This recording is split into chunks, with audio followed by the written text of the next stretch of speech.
Hi hello welcome to my channel. Telangana రాష్ట్ర ప్రభుత్వం ఇప్పుడు కొత్త రేషన్ కార్డు కోసం ప్రభుత్వం కొన్ని కొత్త నిబంధనలను అమలు చేయాలని సంకల్పంతో అయితే ముందుకు పోతోంది. ఈ నెల 20 నుంచి 21కి మధ్య జరిగే కేబినెట్ మీటింగ్ లో రైతు భరోసా రేషన్ కార్డులు మొదలుకొని 16 అంశాల గురించి మాట్లాడే అవకాశం అయితే ఉంది.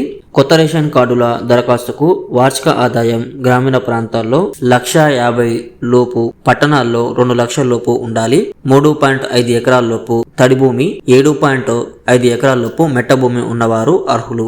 అయితే ఏపీ, తమిళనాడు, గుజరాత్, కర్ణాటకలో ఆదాయ పరిమితులు పరిశీలించామని, రాష్ట్రంలోనూ పరిమితి పెంచాలా తగ్గించాలా, ప్రస్తుత నిబంధనలే కొనసాగించాలా అనే దానిపై కేబినెట్ మీటింగ్ లో నిర్ణయం తీసుకుంటామని మంత్రి ఉత్తమ్ కుమార్ తెలిపారు. రేషన్ కార్డులను విభజించి స్మార్ట్ రేషన్ కార్డులు, స్మార్ట్ హెల్త్ కార్డులు ఇస్తామని మంత్రులు ఉత్తమ్, పొంగులేటి ప్రకటించిన విషయం తెలిసిందే. అయితే కార్డుల జారీకి లబ్ధిదారుల ఆదాయ పరిమితి, అర్హతలపై నిబంధనలను పునఃసమీక్షిస్తామని చెప్పడంతో ప్రజల్లో సందేహాలు నెలకొన్నాయి. బియ్యం అవసరం లేని వారికి స్మార్ట్ హెల్త్ కార్డులు ఇస్తామని చెప్పడం పైన అనుమానాలు రానున్నాయి.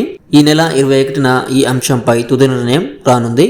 కొత్త రేషన్ కార్డులకు దరఖాస్తులు అక్టోబర్ నుంచి స్వీకరించాలని కేబినెట్ సబ్ కమిటీ నిర్ణయించింది. 15 లక్షల కొత్త రేషన్ కార్డులు ఇచ్చే యోచనలో ప్రభుత్వం ఉన్నట్లు సమాచారం. ప్రభుత్వం ఇప్పుడు కొత్త రేషన్ కార్డ్స్ విడుదల చేస్తే కొత్తగా పెళ్ళై రేషన్ కార్డులు లేక పథకాలు పొందని వారికి ఎంతో మేలు జరుగుతుందని చెప్పవచ్చు. సో ఈ విషయమై మీరు ఏమనుకుంటున్నారో కామెంట్ రూపంలో అయితే తెలియజేయండి.